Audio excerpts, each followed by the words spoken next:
Slow Burn Media and Bill Huffman present Who Killed, a podcast that provides a voice for the voiceless. On the last episode of Who Killed Amy Mihaljevic.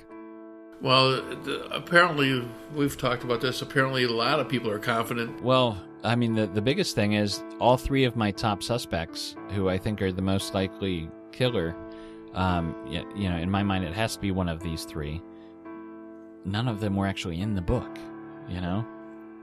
The book generated so many new clues and so much new information that there were better stories and better suspects that came out of it. The body of a young female found in Ashland County early Thursday morning has been identified as that of Amy Mihaljevic. Oh yeah, you always play that game of, it could be this guy, it could be that guy, everything from the floor refinisher down to whatever else. You always think, oh, that makes sense. Amy was in 5th grade at Bay Village Middle School, and as school let out, the faces of students spoke anger and despair. Being kidnapped, and she's with God now, so it'll be fine. He's sick. Hope they just find him and arrest him. There's frustration because the murder hasn't been found. There's a lot of anger over that, too. Well, it certainly isn't what we were all, and every one of you two, were hoping for.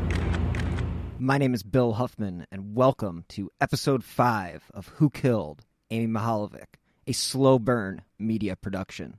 For Episode 5, we are going to approach things a bit differently. We've laid out the case in great detail, all the way up until the body was found and the hunt for the killer began. But we have not mentioned any particular persons of interest. This is probably because the authorities have not named any particular person of interest, but the fact that I left that out was intentional. I wanted you to be able to put your own perspective on the case and see who you think the perpetrator may be. So this week, I am going to take a deep dive into the suspects that James Renner has zeroed in on, because he is the writer that has spent the most time investigating this case and is willing to put his theories out there for the public to discuss. I first met James over a decade ago when he had recently published his book on his search for Amy's killer. Mike Polk, a famous Cleveland comedian, actually helped us get together. I knew someone who knew Mike, and they got me in touch with James because I had always been interested in the Amy Mihaljevic case, and I was actually hoping to do a documentary at the time. I was an associate producer for a Cleveland news station and believed that I could put something together that the station would air for the 20th anniversary.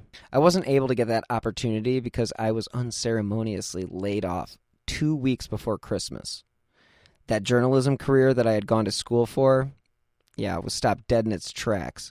6 months later, my dad would be diagnosed with cancer. And 3 months after that, he would be dead. So my Amy project got shelved, along with any real hope of ever being whole again. Fast forward 10 plus years, and a number of unwanted and absolutely miserable jobs, I found the medium of podcasting. I have worked in newspapers as the A&E editor for my college paper. I was in radio as an intern at the only news radio station in Cleveland. As I mentioned before, I was an associate producer for the CBS affiliate here in Cleveland. The fact that my next project is this podcast makes complete sense, especially since I believe Amy's story is too complicated to be told in one news segment or even one episode. A long-form narrative on this case is something that can help bring more attention to the case and potentially trigger a memory in a listener that may know something about Amy's disappearance.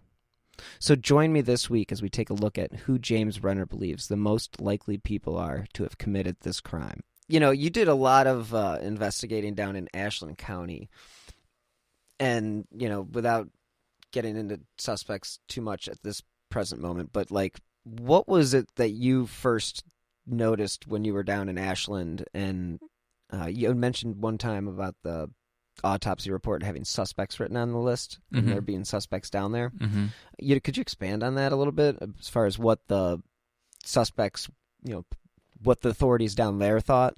Sure. Have I told the story about how I got the autopsy report? I think I did. Okay. So the first thing that struck me when I went down to Ashland County, when I was researching this case, is that it's pretty much the exact opposite of where Amy was from, in Bay Village. She lived in this cul-de-sac neighborhood with lots of neighbors, upper middle class, very safe place with, a community, and beautiful buildings, and just a nice, safe, clean place. Where they found her body on County Road 1181 in Ashland County, there's, to this day, where her body was found, there's no houses directly in sight. And, there's I don't think there's even cell phone service down there. It's very desolate. And, whoever dumped her body there was familiar with the area because it was the perfect place to drop her off. Especially if they did it at night, they would see the headlights coming, from a car. If somebody was going to come along, they'd have a good, 2 minutes to finish up and get out of there without getting seen. So, that's what struck me is that whoever did this to Amy was familiar or lived in that area. So, yeah, you mentioned the autopsy report, which it took a long time to get from Ashland County. And in that, so as soon as I got it, I got a call from Spetzel. And, he said, he's like, hey, look, you're gonna find some things in that autopsy report that we've never made public. And you're going to see some names of a couple suspects because we tested, at one time they had a baseball bat tested for blood and a couple other things. And he's like, we don't want that information to get out. The suspects that were attached to, for instance, that baseball bat, we're not really interested in anymore. But through the course of our investigation, we did look at that. And there's one other detail that was in that autopsy report that he asked me never to make public, and I haven't, that may speak to a different crime scene. So, we know that there's crime scene number 1, which is at the shopping square plaza where the abduction took place, and then where her body was found in Ashland County is like crime scene number 3 or 4. So in between there, she was kept, probably after she was murdered. I still believe she was murdered within 12 hours of the abduction. But then her body was kept somewhere that was sealed away from bugs, but exposed to the temperatures of the outside. So, which means like a garage or a trunk of a car, maybe. But maybe more like a garage or a cabin. So someplace that didn't have heat, but that was kept away from bugs. So we know, at least for a time, her body was kept somewhere that wasn't the field out in Ashland County. How do we know that? That's the particular clue that I was asked not to reveal. But there is evidence that clearly says that her body was kept somewhere else for a little amount of time. It's interesting when you go over like the original like reports from the Plain Dealer or the news reports from that day. They talk about I know in one of the reports, hunters walked that field. We would have seen the body. We don't believe the body was there. The whole time. We don't. Yeah. And the authorities have made it kind of. I mean, at least to the media, they've implied that the body was there for. They think within almost the whole period. Yeah. At least that's what they imply. Yeah, I think that's true. I think her body was likely there maybe by the end of the weekend after she was abducted, or within the span of maybe a week. And these hunters that say they walk the property and the joggers and things like that, you got to remember that this is where that curtain and bedspread might come in, because we know now, because of this recent forensics work that they did, that this blanket was covering Amy's body. So it's very likely that that blanket, which could easily blend into the colors of the field, it would be totally camouflaged there. It might have been covering her body that whole time, and then, a day or two before the jogger came along in February, it was either pulled off or came off naturally, and that's how the blanket ended up further down the road, and why they didn't see her. One of the reasons I believe her body was likely there most of the time is, if you look in the autopsy report, there's several pictures, and one of the pictures is this little sapling, like some sort of plant or flower that had grown through her clothes. There was a hole in her clothes, and so you got to allow for the time that was necessary for that to happen. So that body was there probably most of the time she was missing.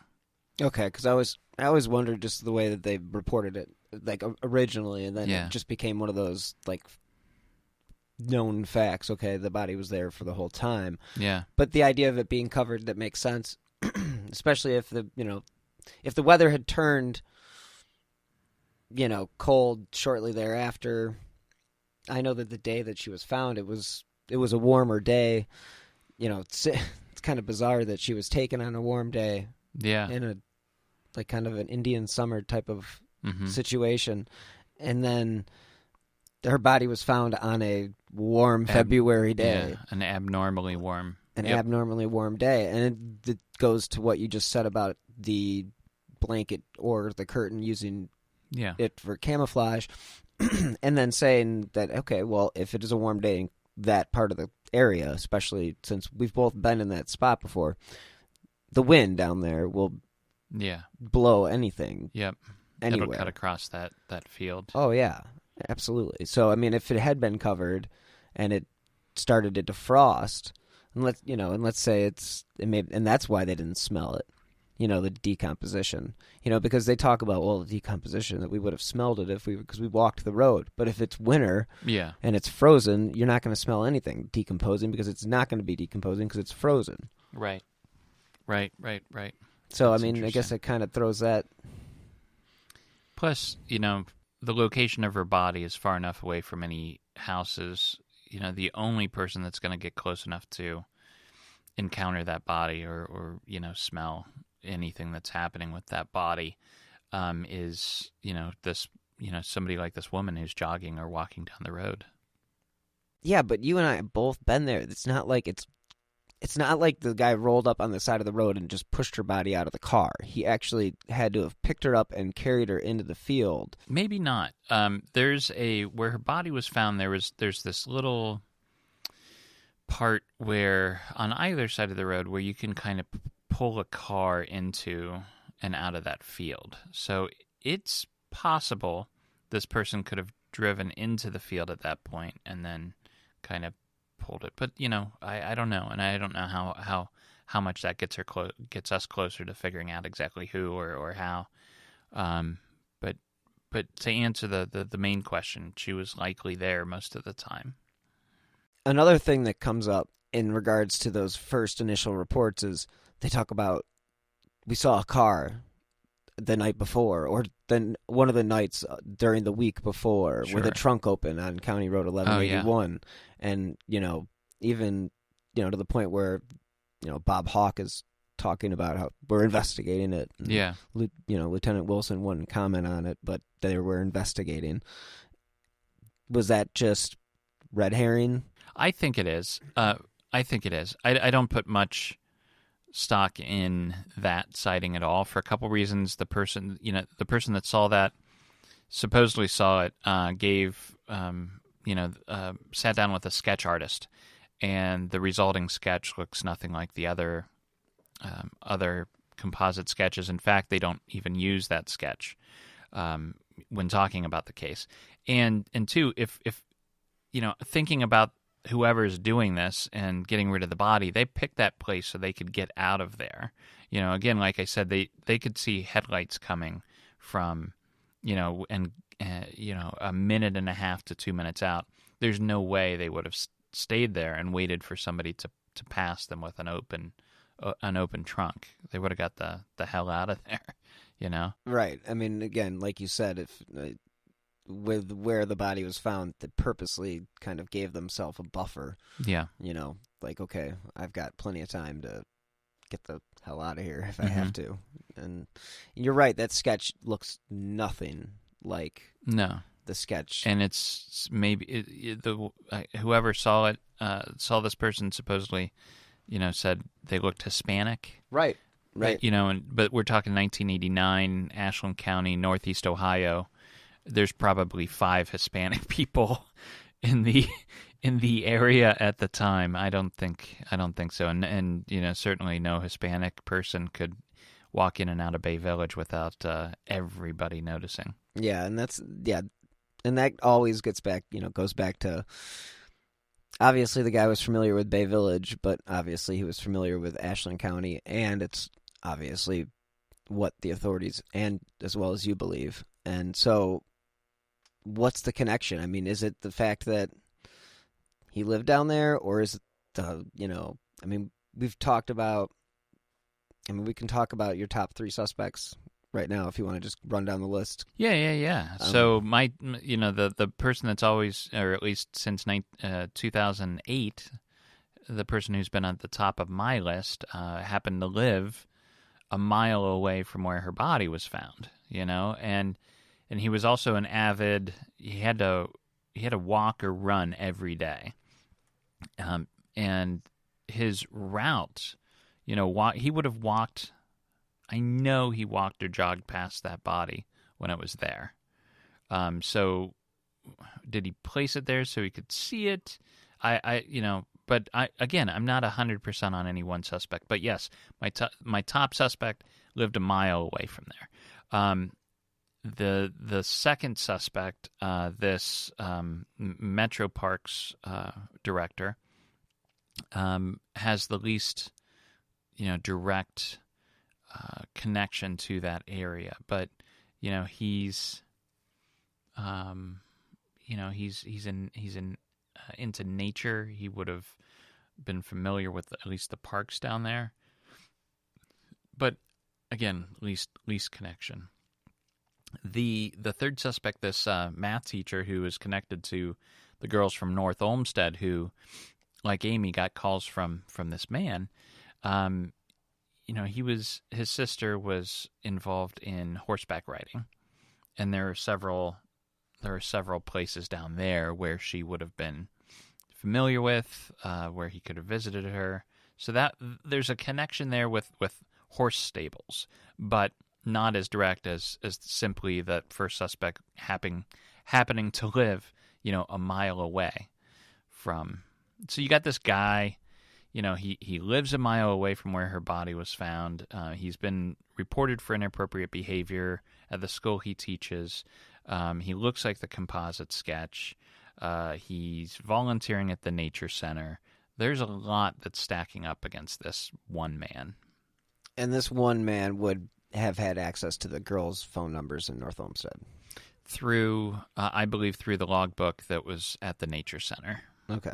Yeah. Now, speaking of the teacher from North Olmsted and the connection between... Okay, so there are a few connections there that also are kind of are red flags in the sense that, okay, yes, his sister was Amy's riding instructor. Mm-hmm. And the girls from North Olmsted were in his math class. The girls from North Olmsted were in his math class. Potentially knew the area because of the horse connection. Mm-hmm. What was taken from Amy when they found her body? Yeah, the horse head earrings. And the riding boots. Right. As well as the binder, but the 2 of the 3 things have something to do with horseback riding. Right. So is that... does that avenue present something new, or is that like just trophy hunting? Yeah, that's a good question. I don't know. And along those lines, did she have the binder by itself, or is she missing a backpack too? And that's the question that I was going to ask next. Is really? Because why have they never mentioned the fact that her backpack was... Because they say that she went to school with her backpack. Yeah. Well, she had to have left with her backpack, right?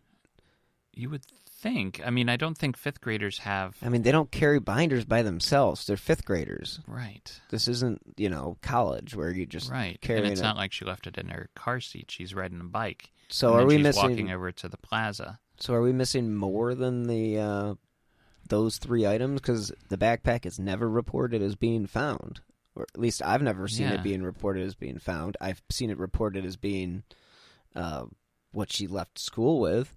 That's a good question to put to Spetzel, just to see what he says, Yeah, because I honestly don't know the answer to that. So, what could have happened, let's say she had a backpack or, this binder or whatever.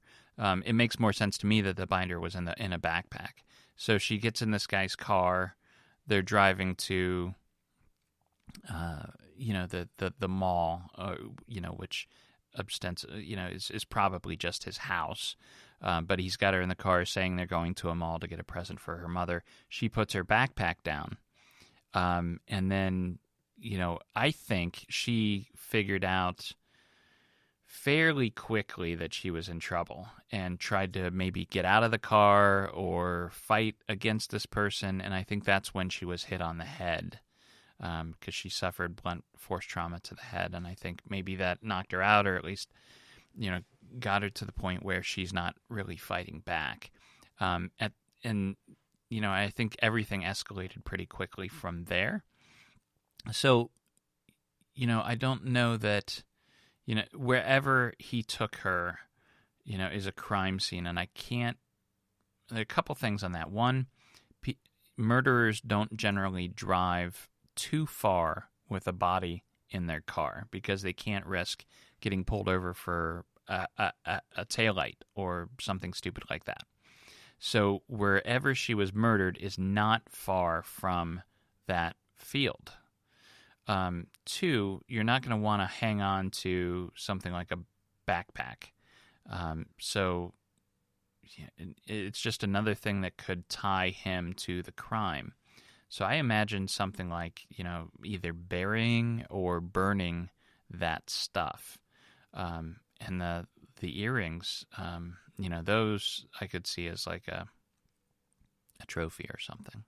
Yeah, I definitely would think that the earrings, it's just so easy to kind of keep in your pocket, or if you're that kind of sicko.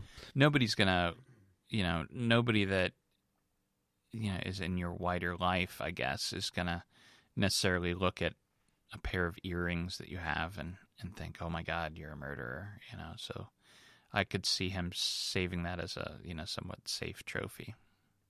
Yeah, it's, again, the connection between Ashland and Bay, and the number one suspect.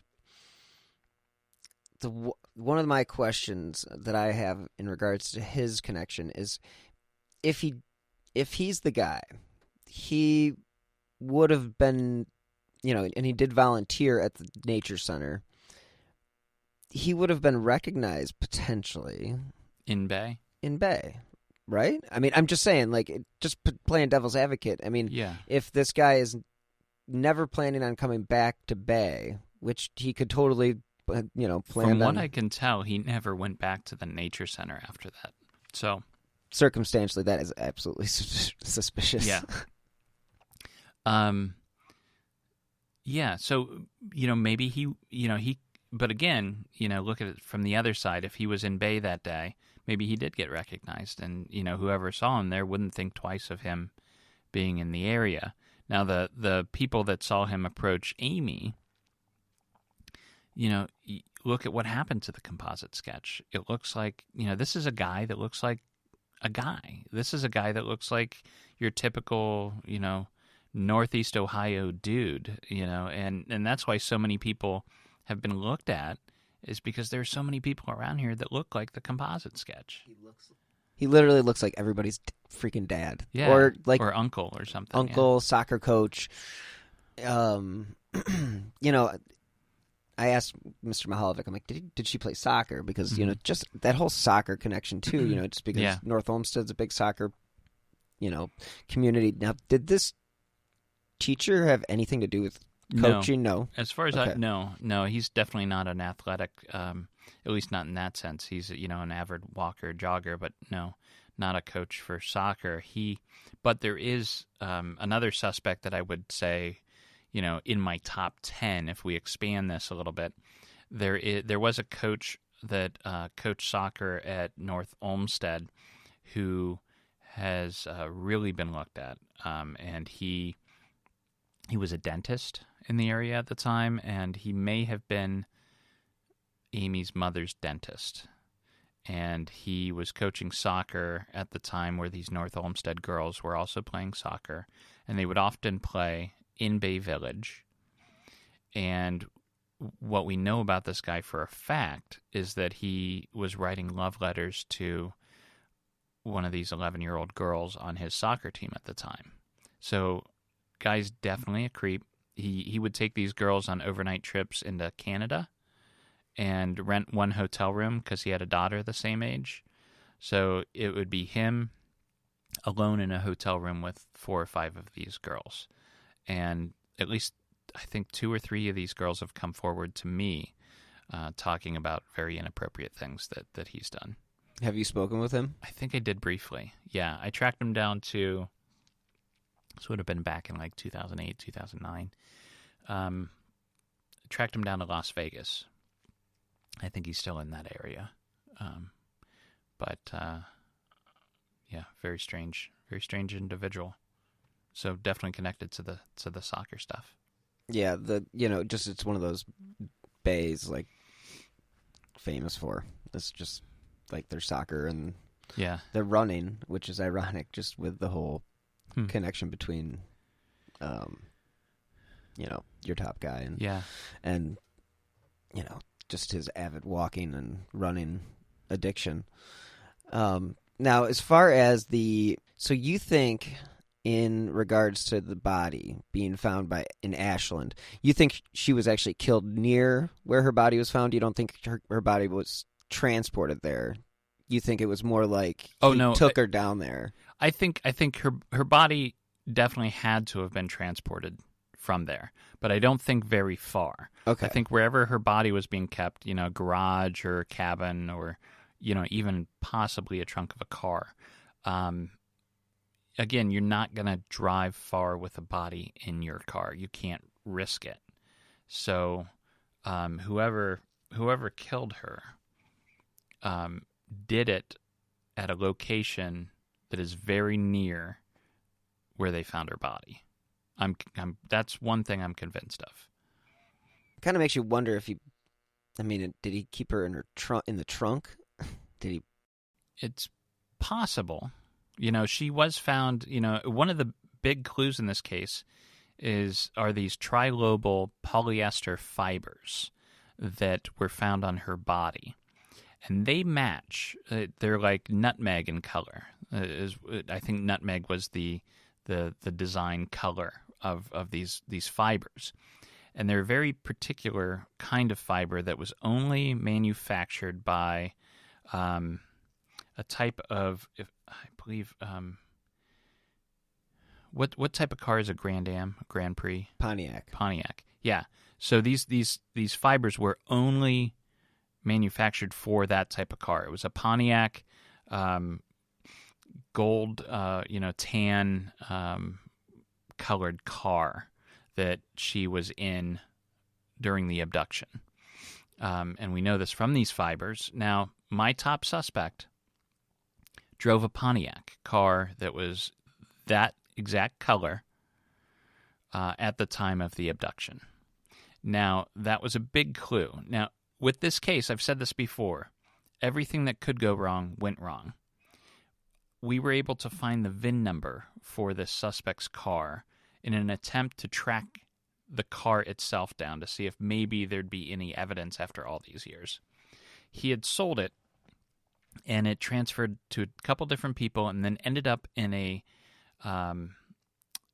junkyard in West Virginia. Now, my father-in-law is an auto body mechanic. Well, he owns an auto body shop. And, he heard I was going to go looking for this car. He's like, you don't want to go down there alone. This is a different part of the world that you don't really understand. I'm like, what? Whatever. Okay. So he never offered to do this before. It's 4 hours south. How I could know, it be right? How could it be that bad? Well, we went into the hills of West Virginia, and it is like we're talking clapboard shacks and people living off the grid. You're in the mountains, and that's where this junkyard was located. Moonshine territory. And we found a car that was the same make and model. And here's the bummer. Here's the car that ended up in that junkyard was likely crushed and recycled before we got there. So we didn't find the exact car, but we found something similar. And we started looking at the VIN number because I want to get this right, and it's either one or the other, because these fibers that were on Amy's body were tracked to a Pontiac, I believe, Grand Prix. And the VIN number for the top suspect comes back to a Pontiac Grand Am. It could be vice versa, but I think I got it right. So it's like it's the same colors, everything matches, but the VIN number says that it's not a Grand Prix, but a Grand Am. Now, what I found out, I'm 100% convinced about this. Every once in a while, the VIN number's wrong. There's a mistake. You talk to my father-in-law who runs this auto body shop, and he's like, yeah, this happens more than you would know, where you enter in the VIN number and you know what kind of car you're working on because it's right there in the shop. You enter the VIN number and it says, no, this should be something else because it's a mistake.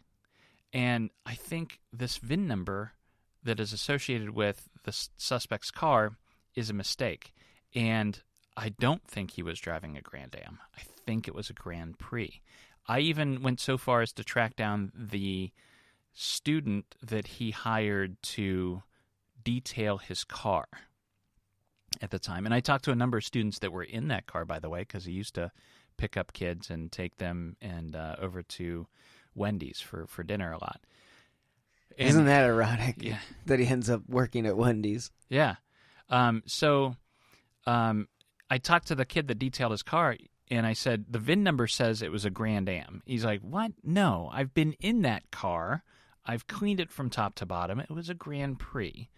If it's saying it's a Grand Am, then it's wrong. So yeah, because Grand Am's, I mean, honestly, you would know the difference. A Grand Am's a smaller car. A Grand Prix is the bigger version of the Grand Am. I mean, it's not like, it's like a Civic and an Accord. You know the difference. Yeah. Well, if you're a car guy, you know the difference. Well, if you're a kid, you know the difference. Yeah. You know the especially difference in size. If you're detailing cars. Yeah. So, that's another thing where, with the suspect, you go to Bay Village and the police and Spetzel and all these. One of the things that, they're like, well, maybe it's not him, is because the vehicle doesn't quite match. And, you try explaining to a jury or the prosecutor that the reason it doesn't match is the VIN number's wrong, and they're like, yeah, right. Yeah, they're not going to take you seriously whatsoever because they want everything ironclad. Right. And that's the one thing that Spetzel mentioned. He's like, listen, out of the, so many suspects, literally only a handful can be ruled out because of the fact that they just don't have, his words, ironclad alibis. Yeah. I mean, it's just, and the other thing that, is so, like you mentioned before about like the creeps, just the amount of creeps that were, one, checking out Amy, but just even living in the area or just the people that we live amongst in general. And it's not just Bay Village, it's, it's the world. Yeah. And we can all look up who lives near us with the, the registry list, but it, that doesn't do you any good because that's just going to cause you a little bit of stress if you have kids. But we've convinced ourselves that we're some sort of special type of being, but when you look at cases like this and you really delve deeply into it, you're faced with that realization that we're animals, just like everything else on this planet, that can move and think and do those things. There are people that still have these animalistic urges, these predators that live amongst us. Yeah, I mean, we are animals. We are. I mean, if you just look at our history. I mean, we have slaughtered people for no reason. Because they're from a different tribe. For a different tribe, or hey, we think you caused the plague. We're gonna perform another mass killing of. It's just. And we there's always that danger of slipping back. We've got this very thin, veneer of, grace and intellectualism and all that good stuff, but it's very thin, as you can see with what's happening with the country now. There's always that chance that you can slip back and become this fearful, predator versus prey society. Yeah, I definitely think, fear is certainly the, no pun intended. I'm not even going to go there, but fear is definitely a driving force in their current state. Yeah. And I think it's awful. I mean, it's reminiscent of when we were kids and the stranger danger, and it's like everybody's going to attack you and try to kidnap you, and you find out later in life that that's like the least likely thing to ever happen. Yeah. We're talking about it because it's so very rare. Right. And that says something good, I think. But my kids are in school now, and they go to these stupid Alice drills where they have these mock hostage situations to teach the kids, if somebody's coming in and shooting everybody in the school, you should attack them. You should throw things at them and try to overwhelm them. And, I tell my kids, if you hear a gunshot in that school, run the hell out of the school and as fast and far away as you can. But we're scaring these kids where, this will never, ever, ever happen to them in their life. But we're so scared because it happens one or two times a year in random schools around the country, which is still a problem. But let's not make every kid fearful of something that, they have a better chance of getting killed from a lightning strike or an alligator attack. Or getting hit by a car on their walk to school. I mean, I remember being a kid and two little girls or two teenage girls were struck and killed right at the top of my street. Wow. I mean, that was, you talk about like, ugh. Like, yeah. That's as tragic and as traumatic as it gets. Like, and just, that's the kind of stuff that you should be teaching your kids, not so much how to attack a attacker. Yeah. I mean, that seems so counterproductive and putting yourself in harm's way for no reason. I'm curious to know, several episodes in, has anything changed your mind about the case? The way I feel about the case at the moment is that I think I have a couple different theories, and Torsney kind of threw me off a little bit on one of them because he mentioned just the thought that maybe this person actually isn't from Amy's background. It's actually from one of the North Olmsted background. Maybe that it wasn't a Mihaljevic, not family member, but associate or, somebody who knew Mark or Margaret.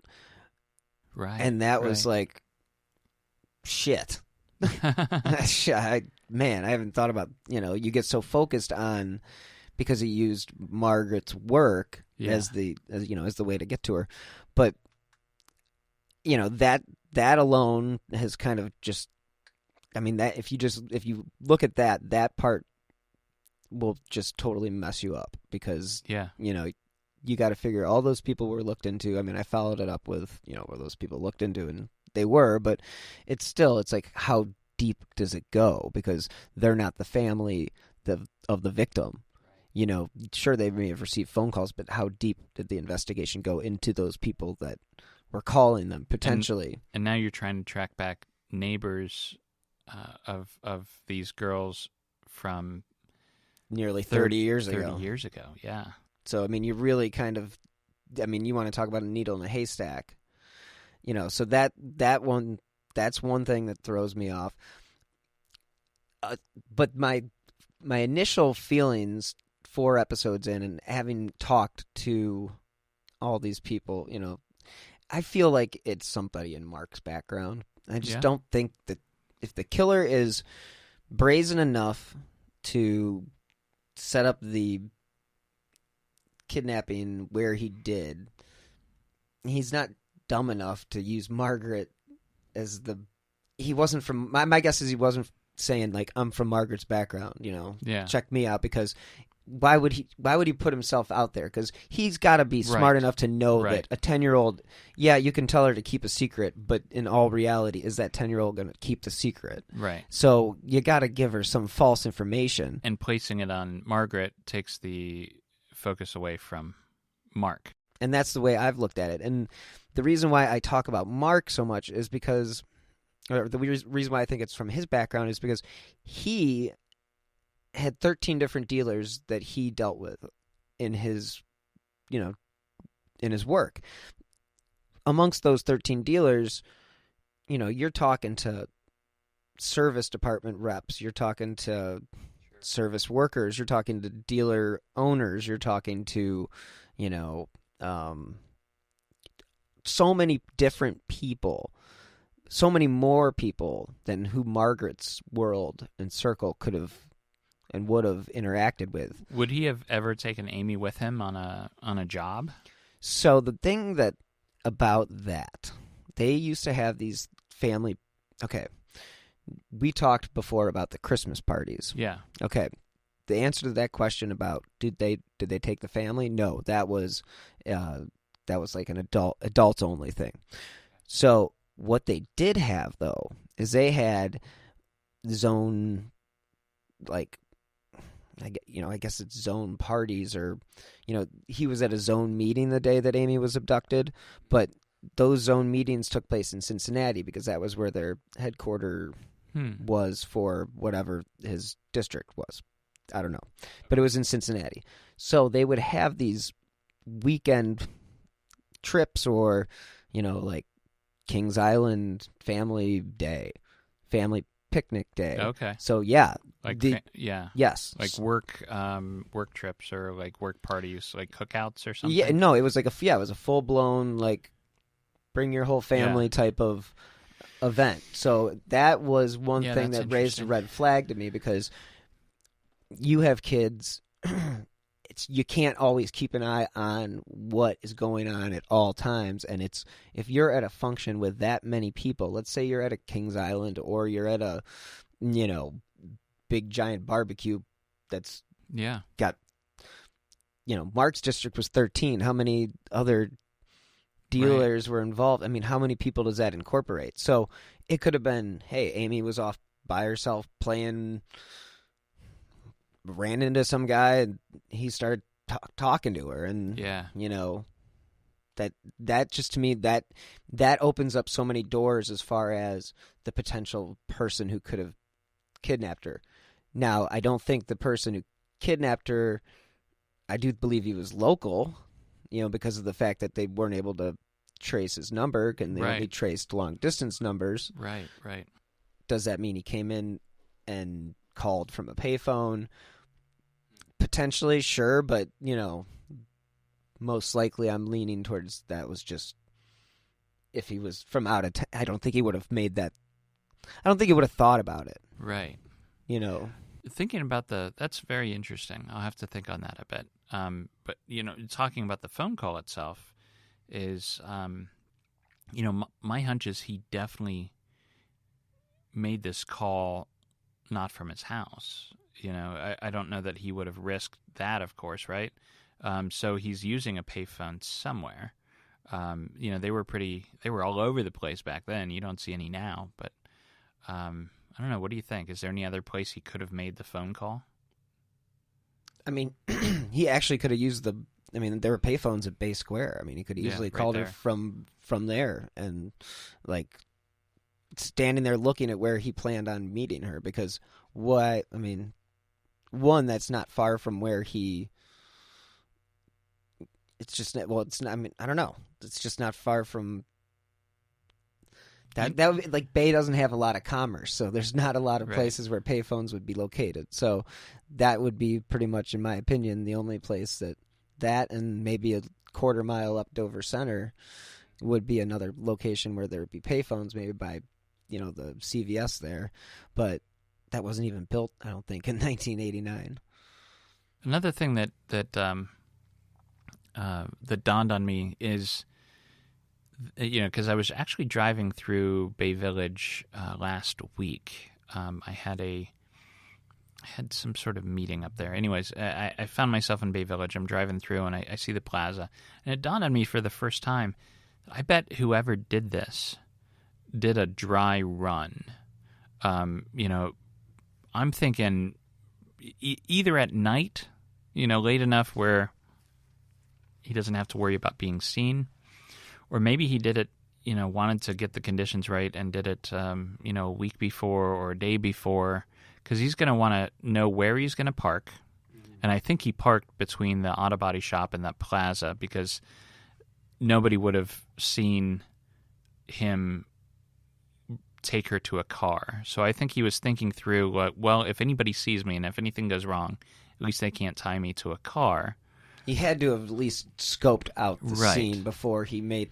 And again, okay, you scoped out the scene. Yeah. And it's like, like you've mentioned in previous episodes where you talk about there wasn't a big giant sign that said police station, but hey, guy who's checking out the scene, did you not look across the street and see the police cars that are in the parking lot? That is weird, right? Yeah. That is weird. It's completely weird. Like, who has the cojones? balls? Yeah. I mean, what the... To abduct a girl across the street from a police station? And now I've been asked this in comments. How did this guy know that the police were having that meeting? Right. Because I asked Spetzel about it, and he's like, we were having a meeting, and it's like, well, did they know that?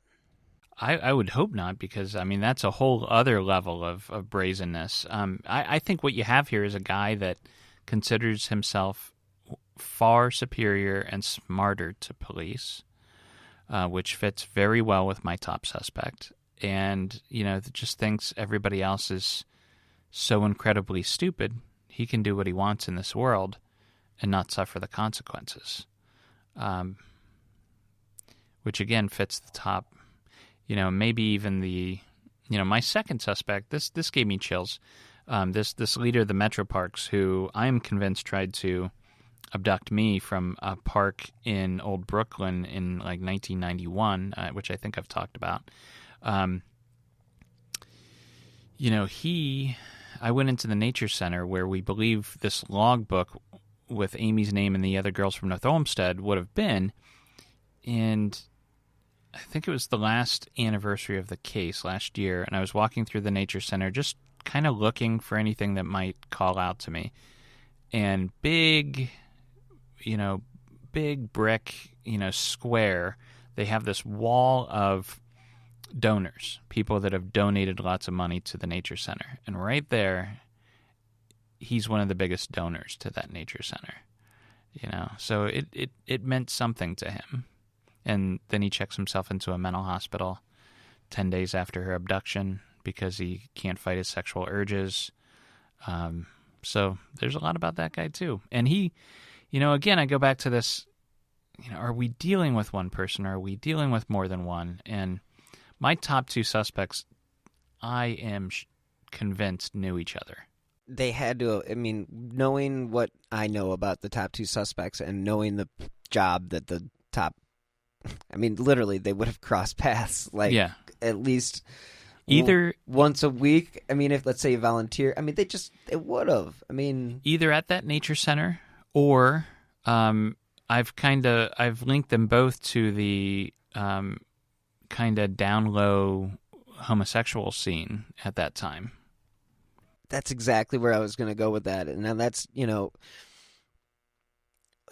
in regards to that aspect of it, that is why I would think that he would have known him, just because of the fact that in 1989, it was still not accepted. I mean, it was accepted, but it certainly wasn't what it is today. You know where you would meet back then? The Metro Parks. The Metro Parks for one, and absolutely the Metro Parks where both those top suspects, one guy was running it, the other guy was, and he eventually got arrested for doing creepy sex stuff in the Metro Parks, and the other one was a science teacher who often went to those parks for field trips and extra credit assignments, but also there where you would meet men at that time are adult bookstores that had the private viewing booths. Now, one thing I know about the guy that ran the Metro Parks, because it's in some of these documents that I found, is he frequented this adult bookstore on, I think it was Brook Park Road. Had to be Brook. Yeah, right. Had to be Brook Park Road. That was a really seedy place back then. I remember. It's come a long way, but yeah, that's definitely where you would go for that type of entertainment. And and I can definitely see the other guy being there too. So it just goes around and around and around again. And that to some extent that's kind of shielded them from some attention in this case, because there are police officers that believe, well, if they're latent homosexuals, what are they doing going after this little girl? But the one thing we know about both of them is they were attracted to prepubescent children, and when you have that, the people that are into that, they don't really differentiate between boys and girls. Yeah, and that's I actually asked Chief Spetzel about that, if they had, if that was one of those things that they kind of discounted. Yeah. Like, okay, he's more into boys, so we're gonna potentially look the other way because of that. And I liked his answer, right? He was like, no, we looked at everybody. With all these investigations and with all these leads and these. The one person that I talked to, I was texting with you last week, was Rick Burns, the guy who owned the automotive shop that was where you think the perpetrator would have parked. Yes. Now, what was it that you said when I asked you about that? Rick Burns has told me that he remembers seeing the car there. In fact, he thought he had a picture of it, and he was looking through all of his stuff. He could never find this picture, but he described this tan-colored, gold-colored Pontiac Grand Prix. And even better is there was another witness that has come forward and said she also remembers the car being parked there between the auto body shop and the plaza, because that's usually where she parked to go into this auto body shop, and she couldn't that day because this car was parked there. This is the best witness ever that places the abductor's car there and the color and everything. It was a common pleas judge. Like, you can't get a witness better than that. And to this day, she swears that she saw the car that took Amy. That's that will definitely. You definitely would want a judge to be your eyewitness if you're going to have an eyewitness. Yeah, right. And I mean, I know eyewitness testimony or eyewitness, it is what it is. But, the whole... Did you hear the part where I asked Spetzel about the fibers? Or have I not? Yeah, I've listened to all the... Okay, because he mentions, like, it was just one of those fibers that was... It was really hard to trace down. Like, we discussed the Atlanta child killing case and how they were able to use that. Let me throw out what your opinions are and whether or not you think Wayne Williams is the main or sole perpetrator of all those killings. But with the,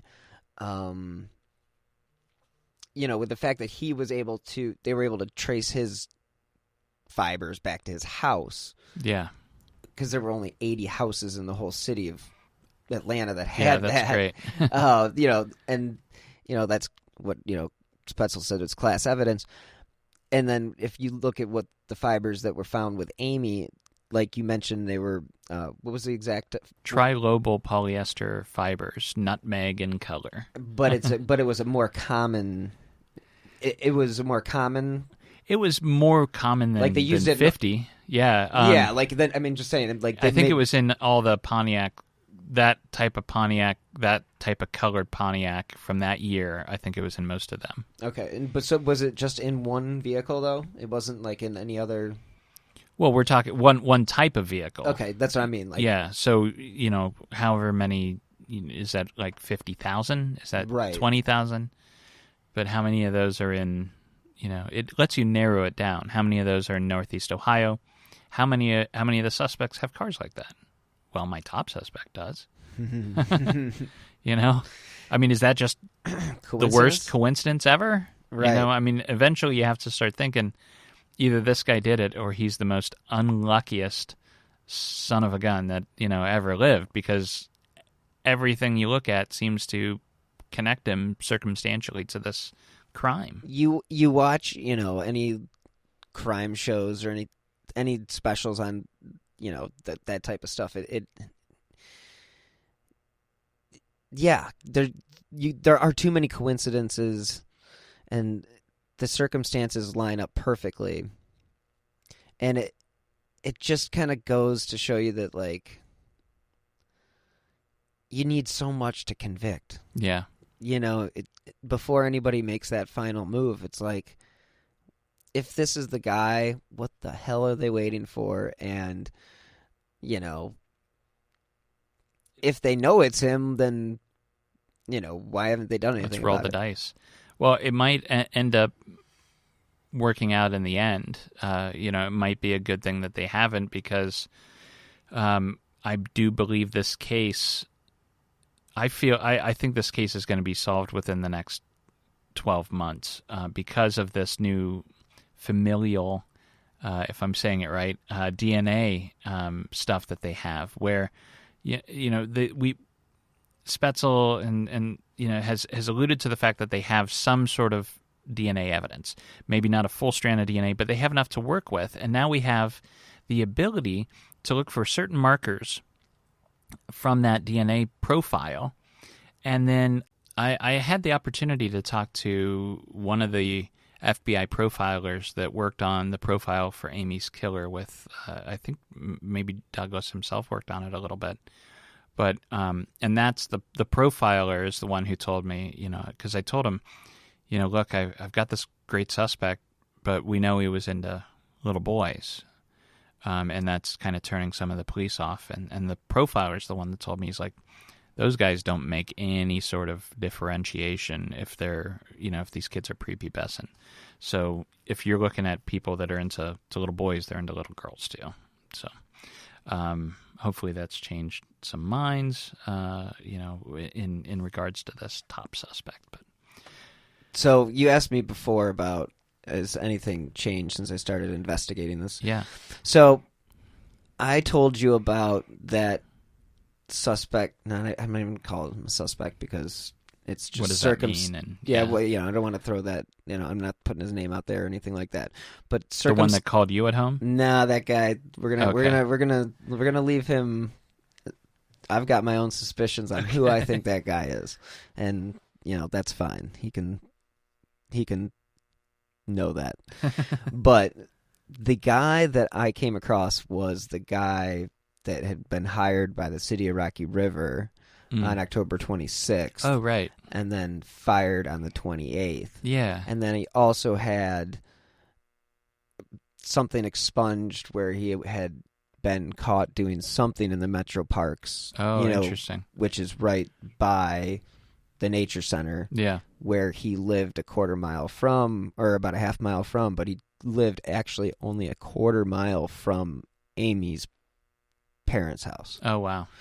So he went on as far as profiles, since we're talking about profilers, when they say, okay, generally speaking, this guy would have gone into drugs or gotten into alcohol or used something to mask the guilt. Yeah. Well, this particular individual had 3 DUIs in the 90s. Wow.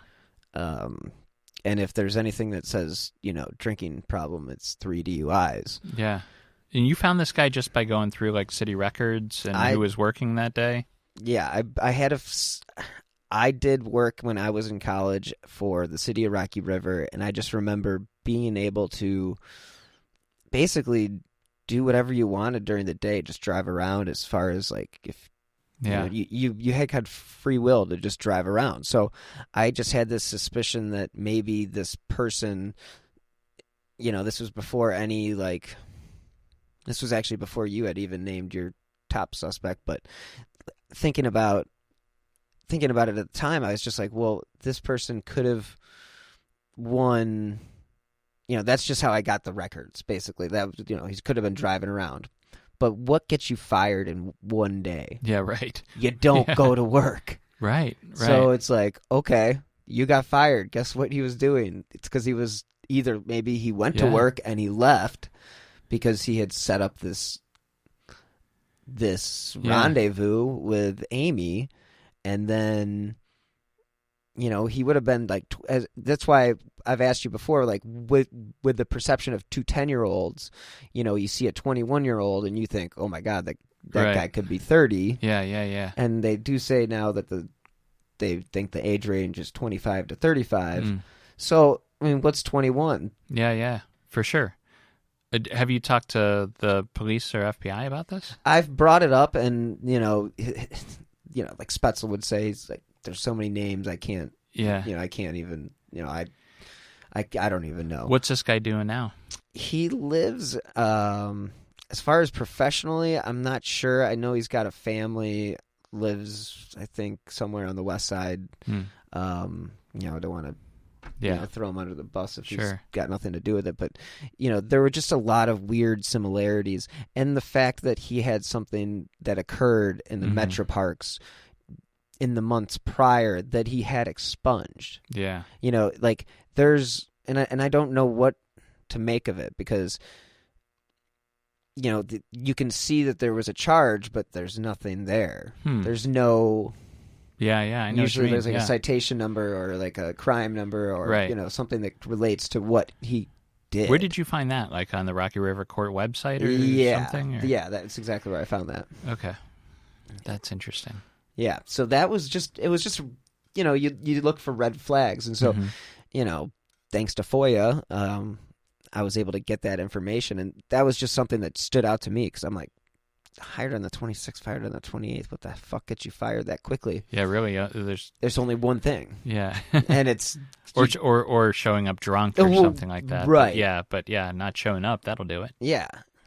So I mean, it just it kind of goes along with what you said. There's so many people with the means and motive, opportunity, and it's like you can have your top suspects, you can have your top 10, your top 20, whatever. But it's like, God, there's so many people that it could be, but circumstantially you look at, and it's like, yeah, the top guy definitely feels like he could be the guy. Yeah. But till that day comes where the match comes in, or we have him in cuffs, it's a matter of time at this point, and I'd say months, not years at this point, like months away from getting this guy. Maybe sooner. Maybe weeks. I'd like to think. Wouldn't it be nice to have that happen on the anniversary this year? That would be apropos, and God, that would be amazing. I appreciate you coming in, James. Thanks again. Yeah, anytime. I always appreciate your insight, and just wanted to touch base, halfway through this series and just see, basically pick your brain again and just thank you. Yeah, congratulations on the success of the podcast. It's getting a lot of attention. Yeah, it's so far so good, and you've been a big part of it, and I just wanted to say thank you and appreciate all your insights. No, I think it feels like this is getting us a step or many steps closer to the finale, Yeah, like one, I don't know if it feels like one final push, but I definitely feel like, the Spetzel and Torsen even said publicity. Yeah. That's what we're going for. Good. So thanks again. Yeah, good luck. Many thanks to James Renner for making the trip up to the studio for another round of conversation regarding the Amy Mihaljevic case. I hope that our conversation was able to provide the listeners with some answers to the questions that they have had through the first 4 episodes. I will return next week for episode 6 of Who Killed Amy Mihaljevic. Thank you for listening, and be safe. If you are interested in supporting independent journalism such as this podcast, you can click on the donate button on the bottom left on whokilledamymihaljevic.com. You can also support the show via PayPal with my username billhuffman123@yahoo.com or via Venmo with my username bill-huffman-3. If you could leave a review on Apple Podcasts or wherever you listen to podcasts, that will also help support the show and help get Amy's story the coverage it deserves. You can contact the Bay Village Police Department at 440-871-1234 if you have any new information regarding this case. The FBI is offering a reward of up to $25,000 for information leading to the arrest and conviction of the individual or individuals responsible for the death of Amy Renee Mihaljevic. Anyone with information concerning this case, please contact the FBI at 1-800-CALL-FBI. You may also contact your local FBI office or the nearest American embassy or consulate. Thank you again for listening to this week's episode of Who Killed Amy Mihaljevic. Who Killed Amy Mihaljevic is a slow burn media production, and this podcast can be found wherever you get your favorite podcasts. So thank you again for tuning in this week, and as always, be healthy and stay safe.